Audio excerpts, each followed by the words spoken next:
Assalamualaikum bapak-bapak dan ibu-ibu karyo sekalian. Hari ini saya akan ngebahas kejadian yang terekam jelas di kamera CCTV. Aksi kejahatan ini bisa saya bilang dingin karena dilakuin sama orang yang kelihatan udah saling kenal. Bahkan sempat pelukan beberapa detik sebelum penghabisan. Kejadian ini terjadi di wilayah kota Madya, Rio Sucio, Kolombia. Malam itu seorang pemuda bernama Oscar David Guapacha Lotero lagi berdiri di pinggir jalan. Dari rekaman CCTV yang ada, nggak ada tanda-tanda kalau malam itu bakal jadi malam terakhir untuk Oscar. Nggak ada ketegangan yang kelihatan dari jauh. Nggak ada aksi kejar-kejaran atau adu mulut. Semuanya kelihatan biasa banget. Nggak lama kemudian, dari sudut jalan, seorang laki-laki berjalan mendekati Oscar. Laki-laki itu datang dengan gaya yang santai banget. Bahkan kalau kita lihat dari gestur tubuh mereka berdua, interaksi awal itu kelihatan akrab. Pelaku mendekati Oscar, lalu pura-pura bersikap ramah. Dia senyum, ngobrol sebentar. Bahkan pelaku membuka kedua tangannya untuk ngasih pelukan. Oscar yang nggak punya prasangka buruk sama sekali, merespon pelukan itu dengan biasa aja,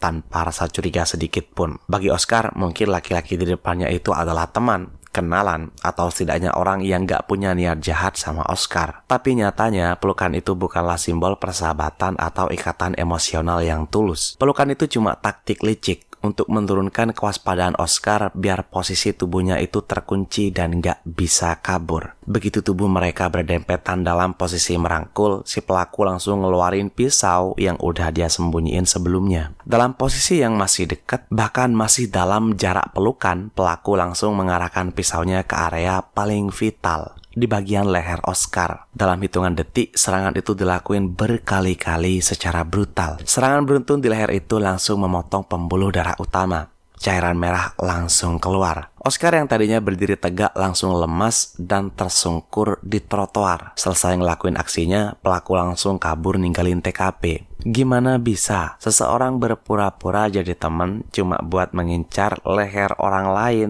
dari jarak nol? Orang-orang yang ngeliat kondisi Oscar yang kritis tuh langsung menghubungi ambulans. Pasti medis sampai, mereka langsung memberikan pertolongan pertama secepat yang mereka bisa, lalu menaikkan Oscar ke dalam ambulans. Karena parahnya tingkat cedera, Oscar langsung dirujuk ke rumah sakit di kota Manizales. Itu adalah ibu kota departemen Caldas yang punya peralatan medis lebih lengkap. Selama perjalanan sampai tiba di RS, tim medis berjuang habis-habisan untuk menyelamatkan nyawa Oscar ini. Kayak penanganan luka terbuka di leher, transfusi darah, dan prosedur darurat lainnya. Oscar sempat bertahan hidup selama beberapa saat di rumah sakit. Dia berjuang ngelewatin masa-masa kritis. Tapi sayangnya, luka sabetan di leher yang mengenai organ dan pembuluh darah vital itu terlalu fatal. Tubuhnya nggak sanggup lagi menahan dampak dari kehilangan darah yang sangat banyak pada hari Senin 8 Juni. Dokter mengkonfirmasi bahwa Oscar dinyatakan meninggal. Nah, pertanyaan besar yang pasti ada di pikiran kita semua adalah, kenapa? Apa yang bikin si pelaku itu tega merencanakan dan ngelakuin penyerangan sekejam itu? Apakah ada dendam? Apakah itu aksi kejahatan terorganisir kayak perebutan wilayah kartel?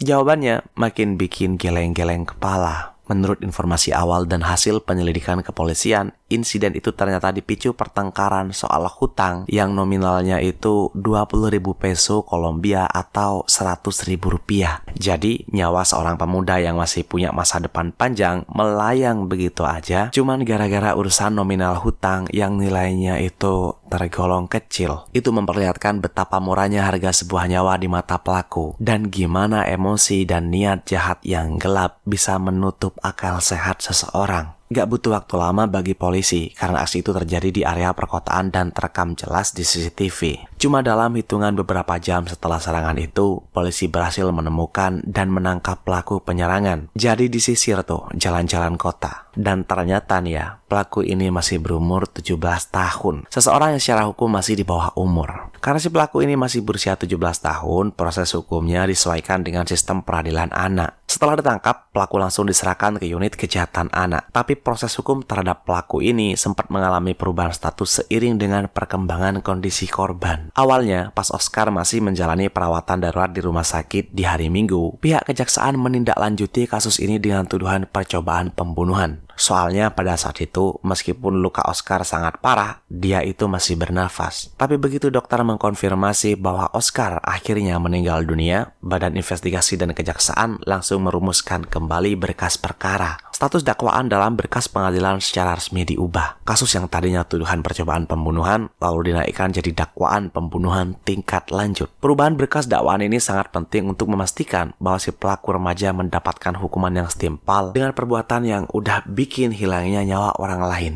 Meskipun proses peradilannya akan memperhatikan status hukumnya sebagai anak di bawah umur. Dan seiring berjalannya proses hukum yang dilakuin sama kepolisian dan kejaksaan, rekaman video CCTV yang memperlihatkan detik-detik serangan itu akhirnya beredar dan disiarkan di stasiun berita nasional Kolombia. Ada dua hal utama yang jadi catatan publik. Pertama, kekejaman dan tingkat kebrutalan. Publik nggak habis pikir gimana sebuah pertengkaran kecil soal uang 20.000 peso berakhir dengan sabetan pisau di leher secara berkali-kali di tengah jalan umum. Kedua, pengkhianatan dan rasa percaya. Momen yang paling bikin nyesek warga yang nonton videonya adalah pemandangan beberapa saat sebelum pisau itu diayunkan. Terlihat jelas ada rasa percaya yang sangat besar dari korban terhadap penyerangnya. Korban gak curiga sama sekali, bahkan menyambut pelukan itu dengan tenang. Dan kepercayaan itu justru dipakai sama pelaku sebagai senjata untuk mengunci gerakan korban selama menghabisinya. Dari kasus Oscar ini kita bisa belajar untuk ekstra waspada, bahkan sama orang yang udah kita kenal atau sok ramah sama kita. Kita nggak pernah tahu apa yang di dalam hati dan pikiran seseorang. Gestur ramah, senyuman, atau bahkan pelukan hangat sekalipun bisa dipakai sama orang bermuka dua sebagai taktik manipulasi untuk menjatuhkan kewaspadaan kita. Tragedi ini juga jadi pengingat betapa bahayanya kalau emosi dan perselisihan kecil itu nggak dikontrol dengan kepala dingin. Masalah uang 20.000 peso yang sebenarnya bisa diselesaikan baik-baik atau diikhlaskan justru menghancurkan dua kehidupan sekaligus, nyawa Oscar dan masa depan si pelaku remaja. Baik, saya rasa cukup, tetaplah aman dan makasih udah nonton sampai akhir.